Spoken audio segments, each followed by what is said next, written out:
महात्मा लेके कुंभ के मेला घुसजे। सब महात्मा कुंभ के मेला गुजारे और तो तक वो लड़की सामने जाकर रोएगी। परशुराम तुम ब्राह्मण कुल में सबसे श्रेष्ठ हो, तो आज मैं तुम्हारे सामने आई हूं, पहले मेरे किस्सा काट जाओ। लड़ी बात का है तो परेशानी का है कि परेशानी वो जा बात की है कि भीष्म ने तुम्हारे चेलाने में जीवन भी बिगाड़ दो, साल के मतलब की ना छोड़ी और अपने उतारा खतना है।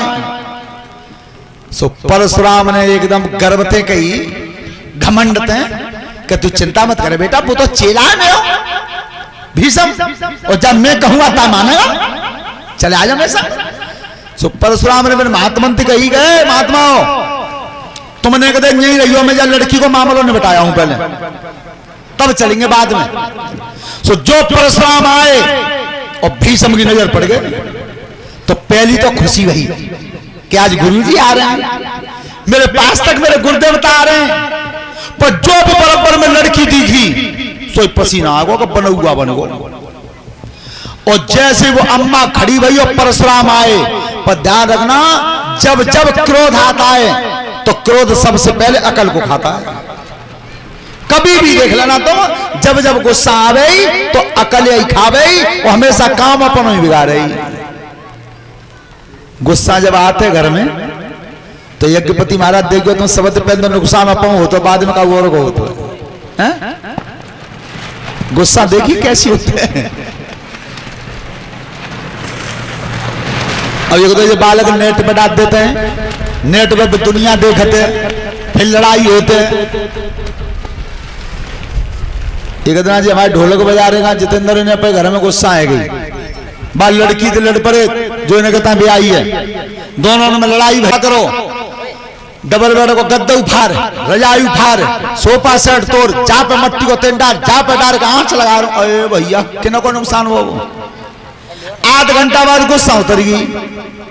अब जब वो आध घंटा बाद गुस्सा उतर के चली गई पे घरे, अब हाथ पे हाथ धरे बेड में देख रहे हैं क्या करें, वो तो वो है वो सो होना वो सो।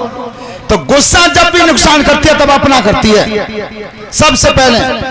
तो परशुराम ने गुस्सा में का कही भीष्म थे कि भीष्म अगर तू मेरा शिष्य है तो क्या बजा लड़की के संग विवाह कर ले, क्या मोती लड़ ले। ध्यान रखना दो बात कह गए कई संग। अगर वो एक बात कह जाते कि तू मेरा शिष्य और मैं तेरा गुरु हूं तो मेरे हुक्म का पालन कर दे, इस लड़की के संग विवाह कर, तो वे अपनी प्रतिज्ञा को भंग कर देते पर अपने गुरु की बात को नहीं हटने देते। पर भी बात तो कह गए दोनों, क्या ब्याह कर ले और क्या लड़ ले। चेला ने कई गुरु थे कि गुरु जी तुमने दो बात कही है तो दोनों में एक ही तो माननी है, क्या एक माननी है, क्या हुआ मान ले। तो गुरु जी हुक्म दोनों तुम्हारे ही हैं, अगर दोनों हुक्मों से एक मानना है, तुमने जिकैया का लड़ ले क्या ब्याह कर ले, तो मैं लड़ने तैयार हूं, चलो। परशुराम बोले तू और मैंने विद्या सिखाई और मुझसे लड़ेगा। गुरुजी मैंने कब कही है लड़वे की, मैंने नहीं कही, तुम्हें नहीं कही है कि दो हुकूमत दोनों में एक मान लो, तो मैंने एक मान लो क्या सोई कही। परशुराम ने तो चाह तैयार है क्या, चल चल। सो आज भीष्म तो आए अपने घर को और परशुराम चले महात्मा और जाके गई है महात्माओं। अब कुंभ के मेले तो बाद में नांगे, पहले लड़ाई हुई, चलो जो उठाओ पे चिमटा। महात्मा बोले ना ले गंगा जी, और इधर धनुष बाण लेकर के और सबसे पहले भीष्म जाते थे अपनी मां के पास, महतारी के पास। ध्यान रखना सभी नौजवान बच्चे ध्यान से सुनो, छोटे छोटे बालक सुनो। हमारे शास्त्र पुराणों में महतारी शब्द लिखा है, माताजी लिखा है, मैया शब्द लिखा है, अम्मा लिखा है, पर मम्मी कहीं नहीं लिखा है, कहीं नहीं मिलेगा तुम किसी पुराण में। ये रामायण में भी आया है कि थोड़ी बात न पिता दुखारी ना प्रतीत मोह महतारी। मम्मी को लिख रही है और सुनो बाल को, तुम मम्मी ज्यादा कहते हो सब, मम्मी कहते का थे जो तुम्हें अंग्रेजी पढ़ाता हूं मास्टर साहब तो पूछ लियो।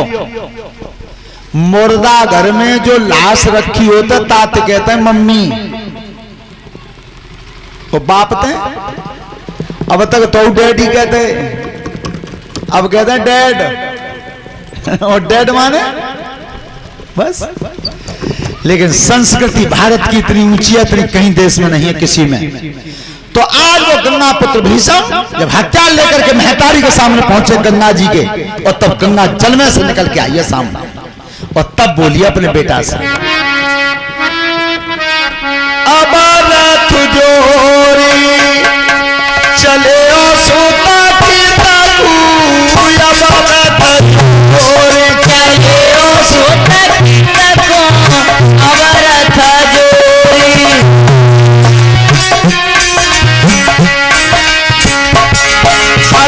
रथ जोर चले सुता की ताकू, मां पूछती है तू बेटा, मां पूछती है तू मातू। चले सुता की ताकू, मां पूछती है तुमको बेटा, मां पूछती है तो मां को। और हम सवार चौकार में धारे, बेटा भेद बताई दे हम या बाबा तुझको हमारा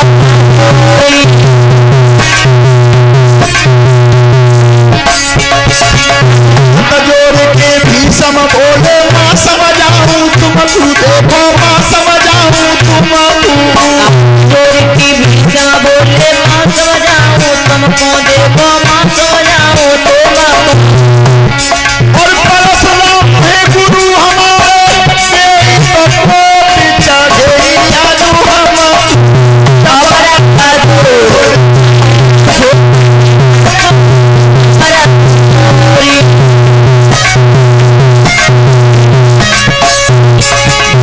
आज ऐसी कठिन बात अटकी, अगर मेरे ही गुरु और परशुराम आज मुझसे लड़ने आ रहे हैं, लेकिन तब भी महतारी ने कह दिया कि जा बेटा तेरी विजय।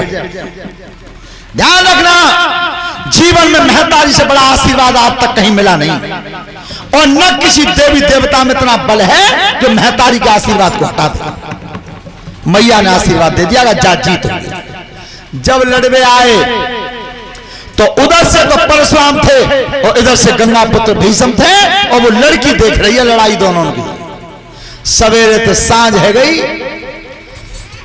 न तो भीषम हुई हारे और न परशुराम हुई हारे। ध्यान रखना, गुरु पे सबसे बड़ी अगर कोई कमजोरी होती है तो वो चेला के हाथ में होती है। क्यों? जितने भी गुप्त रहस्य और हथियार होते हैं वो सबसे ज्यादा चेले ही को तो पल्ले पड़ते हैं सबसे पहले। हार नहीं भाई, दूसरे दिन लड़ाई फिर भाई। उतने ही बाण भीषम चलाते थे और उतने ही परशुराम चलाते थे। सूर मुद गया लेकिन हाथ जीत का उलट गया। 26 दिन हो गए, 26 हार जीत का उलट नहीं भाई। तो देवतन ने विचार करो कि बच्चों गुरु चेला के बीच में लड़ाई है रही है, चलो पंचायती करें, हमें बन जाए। तो जो देवता पंच बन के आए तो सबसे पहले कही परशुराम से कि तुम्हें शोभा दे रही है कि जब बालक तुमने पढ़ाओ ताई बालक लड़ रहे हो, एजा फंसे दद्दे हो। परशुराम बोले देवताओं 21 बार ये धरती मैंने छत्र विहीन कर दी, तब तो मैंने फंसा ना डालो, और जब बालक के सामने फंसा डाल दूं तो बात बन जाए। देवता बोले बात तो सही है, जे बड़े बूढ़े हैं जे गुरु हैं तो चलो चेले ही दिखाई दे। जो भीषम के मान आए पंच, उन्होंने की भीषम अरे जा गुरु ने तुम पढ़ाए और जा गुरु ने विद्या दी है और बाई गुरु तो लड़ रहे हो, क्या समाज तुम्हें बुराई नहीं देगा? भीषम ने की देवता बिल्कुल गलत कह रहे हो, मैं लड़का रहा हूं, मैं तो अपने गुरु के हुक्म का पालन कर रहा हूं। उन्हीं ने तो कही मोती के लड़े, तो मेरा फर्ज बनता है, मेरा कर्तव्य बनता है कि मैं गुरु के हुक्म का पालन करूं। देवता बोले पंचायत बनाऊ ना है, कर्म तो टोकन नहीं खराब करो। पहले लौट के फिर आए, परशुराम तुम्हें ने लड़ने को हुक्म दो है, चेला के तू मोते लड़े और फिर यूं कह रहे हो कि मैं हथियार कैसे डाल दूं, तुम्हें तो कहिए लड़ेगी। परशुराम क्रोध में आगे बोले कि देवता खोपड़ी खराब है, सामने हट जाओ। सुनो, अब तक लड़ाई भैया दिन दिन में, और अब लड़ाई दिन और रात हो ही जाओ कह दियो। इंद्र ने कही काय को टाइम बिगाड़ रहे हो जी, पंचायत कहां बनाओ, क्या करें कि ऐसो करो।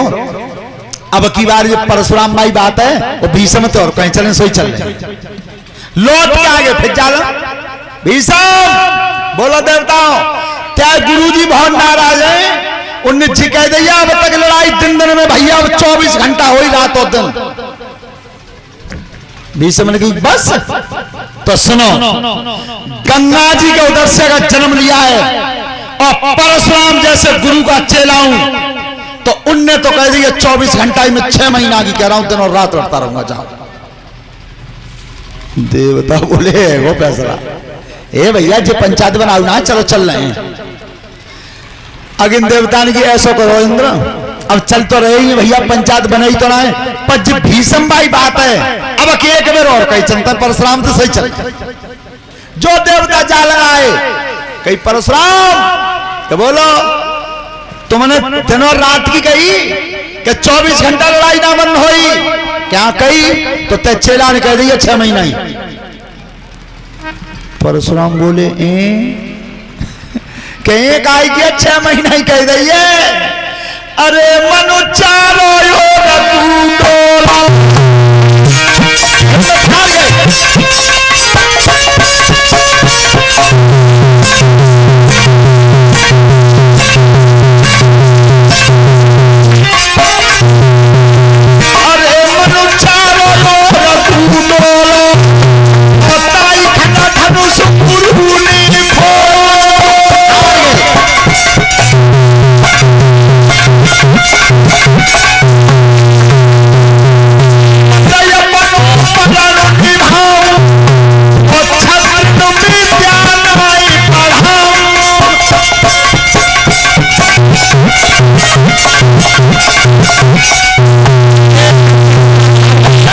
खोल के रख दिया, फंसा टेक दे और प्रण कर लिया उस दिन से कि आज के बाद कभी जीवन में क्षत्रिय वंश को विद्या का दान नहीं दूंगी। वो लड़की खड़ी जो रहे अम्मा, सुबह ने कही कि बाबा बाबा ओ बाबा। परशुराम ने की लली काय को बबे आ रही है बता कि बाबा मैं क्या करूं। परशुराम बोले बेटा हम बाबा ही क्या करे, बता दिन रात को नो तो भेजो, 6 महीना को नो तो आओ बेटा, मेरे कब्जा से बाहर बात है। तो फिर बेटी तू चाहती क्या है ये बता दे।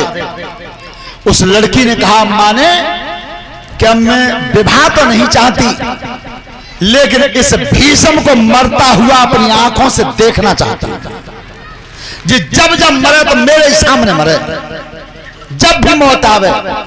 उसी समय कह दिया गुरु ने कि चिंता मत करे बेटी, अब तू तपस्या करना, अपने शरीर को छीड़ कर देना तपस्या करते करते, और अगले जन्म में जब तू आएगी तो ऐसा कारण बनेगा कि ये भीषम तेरे कारण तेरे सामने ही मारा जाएगा। ये परशुराम कहेगी चले। वही लड़की अम्बा आज शिखंडी बन के आया, और तब भगवान ने शिखंडी को रथ पे बैठा रहा है, और जैसे वो रथ फिर सामने आया गंगा पुत्र भीषम के, क्या अरे जब बड़े जगत रखवारे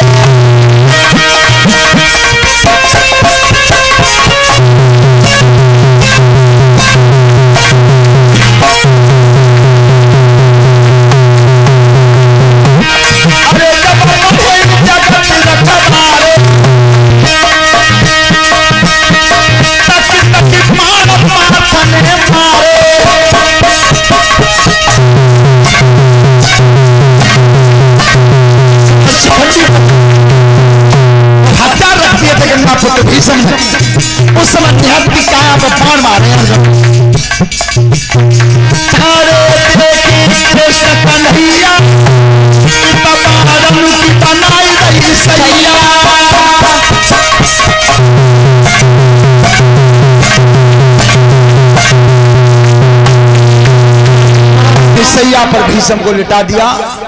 श्रोता बंधुओं, 10वें दिन गंगा पुत्र भीष्म धरती पर गिर गए। एक बात ध्यान से सुने कि अगर क्षत्रापन के धर्म को अगर आप लिखा हुआ देखेंगे तो क्षत्रिय का यह धर्म होता है कि ब्राह्मण, नारी और गाय इनकी रक्षा करनी चाहिए, रक्षा करनी चाहिए। और आपने देखा है गंगा पुत्र भीष्म अगर चाहते तो जिस दिन द्रौपदी का निरादर हो रहा था उस दिन रोक सकते थे, क्योंकि उनका सामना कोई नहीं कर सकता था। लेकिन न तो रोक ही सके और न माते उठ के ही जा सके। उसका नतीजा यह मिला उन्हें कि एक नारी की इज्जत नहीं बचाई तो भीष्म की मौत भाई तो बाणन की नौक पर गई, तीर फंसे हुए थे शरीर में। और एक इच्छा मृत्यु का वरदानी और था, आपने देखा होगा जिसने सीता की रक्षा की थी जटायु, तो उस जटायु पक्षी ने सीता मैया की रक्षा के लिए और रावण का सामना कर दिया। रावण से लड़ते लड़ते धरती पर गिर गया तो बाद जटायु पक्षी की मौत भई तो राम की गोद में भई, और भीष्म की मृत्यु भई तो बाणन की नोक पर भई। तो अगर किसी का सम्मान बचा सकते हो और तुमने नहीं बचाया तो अपराध होगा। आज भीष्म गिर गए, उसके बाद सेनापति बने द्रोणाचार्य।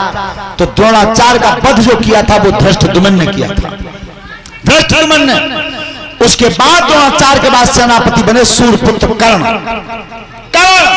और जब कर्ण के ऊपर ताज रखा गया, सेनापति नियुक्त हुआ दुर्योधन की तरफ से, और इतने जब मालूम पड़ी कुंती को कि कल का सेनापति उधर से कर्ण बन के आ रहा है, सो कुंती रोई। ध्यान रखना, चोर की महतारी कौन में रोते हैं, कौन में। अब कुंती रोई क्यों रही है कि भगवान कल की तो बुलड़ाई है जा रही है कि दोनों तरफ के महारथन में ते काउलों को मरे, कुंती मरे और ते रोई। क्योंकि उधर से कर्ण आ रहा है, उधर से अर्जुन जा रहा है।